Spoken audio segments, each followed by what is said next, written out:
गायत्री परिवार के कर्तव्य धर्म पथ चैनल पर आपका हार्दिक स्वागत है। आज हम लोग इस वीडियो में जानेंगे गुरुदेव को अपने शिष्य पर भरोसा क्यों नहीं था, गुरुदेव इतना साहित्य क्यों लिखे, शरीर छोड़ने के बाद गुरुदेव क्या चाहते थे अपने शिष्य से। परम पूज्य गुरुदेव ने यहाँ बुलाया, कुछ भी नहीं बना था, कुछ भी नहीं था। हर की पैड़ी पे जब रिक्शे ने उतार दिया था और कहा आगे कुछ नहीं है, ऋषिकेश तक जंगल है, सड़क भी नहीं थी। गुरुदेव ने कहा हमेशा के लिए आ गए, बहुत अच्छा किया। जब यहाँ आ गए और तो कहाँ जा रहे हो, कोई खुश होता होगा। पैरों के तले की जमीन खसक गई थी, नौकरी गई। हाँ, ये क्या कह रहे हैं, हम तो इसलिए नहीं आए थे। परम वंदनीय माता जी ने कहा वर्षों से हमने इसके ऊपर विचार विमर्श किया है कि अब तुम्हें यहीं रहना है हमारे पास हमेशा हमेशा के लिए। जब माता जी ने कह दिया तो क्या करते, विवश हो गए। विवश हो के रहे, प्रसन्न हो के नहीं, किसी तप साधना के लिए नहीं। कोई बड़ी आस्था थी हमारे अंदर, नहीं, ऐसा भी नहीं था। बचपन की तरह से हम गुरुदेव से तमाम वो प्रश्न किया करते थे जो एक बालक अपने पिता से भगवान के बारे में या किसी के बारे में करता है, और वो उसका समाधान किया करते थे। धीरे धीरे ये समझ में नहीं आता था कि आखिरकार एक पढ़े लिखे व्यक्ति को, एक छोटी उम्र के व्यक्ति को एक साधना के लिए कह कर के यहाँ बुलाया क्यों, हम क्या करेंगे, आगे का भविष्य क्या होगा, उन्होंने कभी नहीं बताया।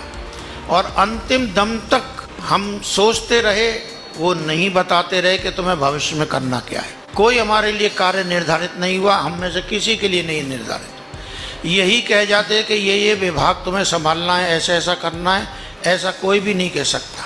सुबह ये काम कराते थे, शाम को इधर का काम कराते थे, कभी ऑफिस में रखते थे, कभी क्षेत्रों में भेज देते। आखिर करना क्या चाहते हैं, पर कभी उन्होंने स्पष्ट नहीं किया और वो कराते रहे। मन बड़ा विचलित रहता था।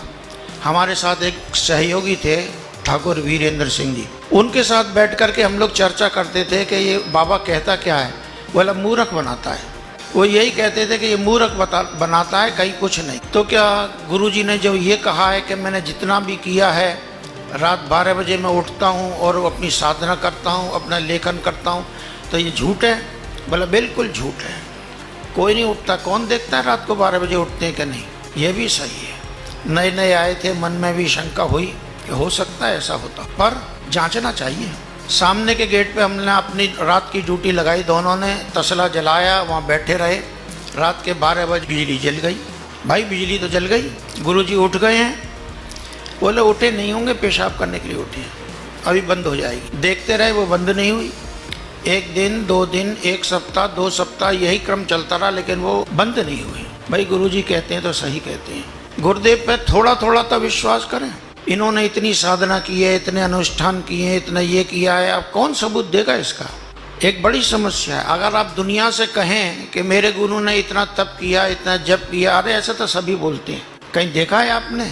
ये मन में हमारे भी विचार गूंजते रहते थे कि वास्तव में जी गुरु जी जैसे दिखते तो है नहीं, इनके जटा नहीं है, इनके पास मालाएं नहीं है, ऐसे कपड़े पहनते नहीं है, ये हैं भी साधक के नहीं साधक, और ना ही वो ऐसा कुछ बोलते थे। मन विचलित तो रहता था, पर क्या करें, न वो भगने देते हैं, न कुछ बताते हैं। चुपचाप ही रहकर उनके साथ अपना जीवन बिताते रहे, क्या करें। पर उन्हें भविष्य की चिंता थी।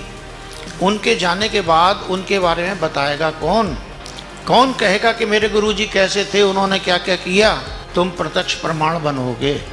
हम लोगों को जो उन्होंने छुटपन से पकड़ा था, वो इसलिए पकड़ा था कि मेरे साथ रहो, मेरी गतिविधियों को देखो, परखो, और जब तुमको किसी को बताना पड़े तो गर्व से कहना कि मेरा गुरु ऐसा था, क्योंकि तुमने देखा है। किसी ने तो पढ़ा होगा गुरुजी के बारे में, सुना होगा गुरुजी के बारे में, लेकिन तुम प्रत्यक्ष प्रमाण हो जिसने इसको देखा। आप अपने गुरु के को देखे नहीं हो, जाने नहीं हो, सुन लिए हो, तो गुरु के प्रति क्या श्रद्धा होगी। हनुमान जी की श्रद्धा केवल इसलिए थी कि उन्होंने अपने भगवान को देखा था, परखा था, और उनके लिए जान देने के लिए वो तैयार हो गए थे कि आप यहाँ बैठो, बाकी काम मैं करके आता हूँ। वो साहस हमारे अंदर पैदा कब होगा, जब हम अपने गुरु के बारे में वो सब तथ्य जाने कि ये हैं कौन। और हकीकत में सुबह 5 बजे वो हम लोगों को बुलाते थे, और बुला करके काम तो दोपहर की गोष्ठी में बताया करते थे, लेकिन सुबह बुला करके वो ये धीरे धीरे करके अनुभव कराना चाहते थे कि वो इस शरीर में रहने वाले चेतना नहीं है, वो कोई और है।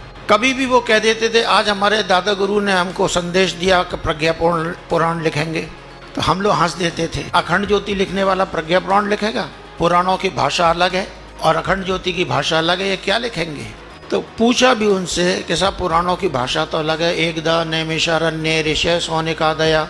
हाँ, यही भाषा है। मैंने एक अध्याय लिखा है, मैं दिखाऊं? और वो दिखाते थे कि लो पढ़ के देखो, वही भाषा। गजब हो गया। एक एक चीज वो दिखाना चाहते थे कि मैं कौन हूँ। एक दिन गुस्से में वो बोले कि ये सब बातें तुम नीचे जाके बच्चों को बताया करो। क्यों? नीचे इसमें बता के क्या करेंगे? अब वो सबसे तो नहीं कह सकते कि मैं त्रिलोकी हूँ, मैं भगवान का अवतार हूँ, मैं शंकर हूँ, मैं विष्णु हूँ। सबसे तो नहीं कह सकते, लोग हंसेंगे। आप 2-4 को बता सकते हैं और तुम बेटा धीरे धीरे बता देना। लेकिन हम लोग मुस्कुरा के रह जाते थे कि ये गपबाजी हम नीचे जाके बताएंगे। और हमने शायद आज पहला दिन होगा जब इन रहस्यों को खोलेंगे। अभी तक हमने भी नहीं बताया। किसी ने भी, जो हमारे साथ जाते थे ऊपर, किसी ने भी किसी को नहीं बताया गुरुजी हैं कौन। अपना अपना काम करते रहे। लेकिन गुरुदेव चाहते थे कि मेरे विषय में मेरे जाने के बाद लोग जाने, जीवित रहते समय नहीं। फिर तो लोग प्रणाम की लाइन लगा देंगे तो हर की पेड़ी तक लग जाएगी और उन्हें कोई काम करने का मौका नहीं मिलेगा। लेकिन उन्होंने अपने जाने के बाद चाहा कि आप इसको घर घर पहुंचाएं।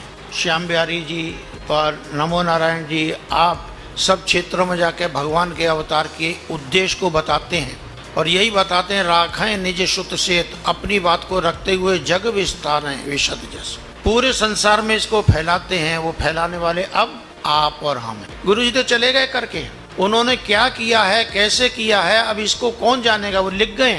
क्यों लिखा उन्होंने इतना? पूछते थे हम लोग तो बोले मुझे तुम पे भरोसा नहीं है। तुम कहोगे भी किसी से कि नहीं। जीवन के अंतिम समय तक, 80 वर्ष की अवस्था तक वो लिखते रहे हैं। और इसका प्रमाण देने के लिए जब सुबह प्रणाम होता था तब भी वो लिखते हुए दिखते थे। एक दिन हमने कहा जब प्रणाम की लाइन चलती है तो आपको ऐसा बैठना चाहिए, आशीर्वाद मुद्रा में बैठना चाहिए, लोगों को देखना चाहिए कैसा। ये क्या है कि आप इस समय भी कलम चलाते हैं? रात भर तो लिखते ही हैं, इस समय क्यों लिखते हैं? बेटे तुम बताओगे नहीं किसी को कि ये अखंड ज्योति मैंने ही लिखी है, ये वेद पुराणों का भाष्य मैंने ही किया है, अपने वजन से ज़्यादा साहित्य मैंने ही लिखा है, तुम बताओगे नहीं? तो मैं प्रूफ दे रहा हूँ कि मैं ही लिख रहा हूँ। जब तुम प्रणाम करने आए थे देखा था ना मैं लिख रहा था? हाँ, मैंने ही लिखा है। गुरुदेव के सामने ही लोग कह देते थे, किन्हीं किन्हीं से लिखा करके अपना नाम डाल करके किताबें छाप दी। ये हमारी श्रद्धा है।